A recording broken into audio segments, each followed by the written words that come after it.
na pala ako para stock sa ref. Ayan yung mga napamili ko. Ayan, may 2 piraso tayong tuna.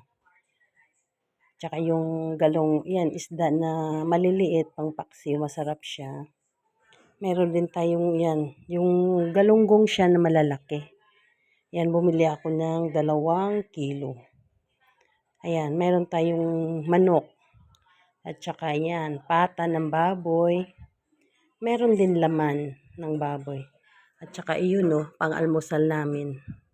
Ayan, bumili ako ng tuyo. Ayan, stock natin yan sa ref.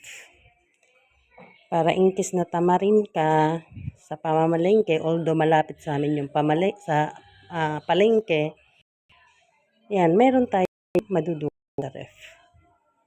Ayan. Sa phase 1 pala ako na malengke kasi mura dun. Kaysa dito sa palengke sa amin. Thank you for watching. See you on my next vlog. Bye!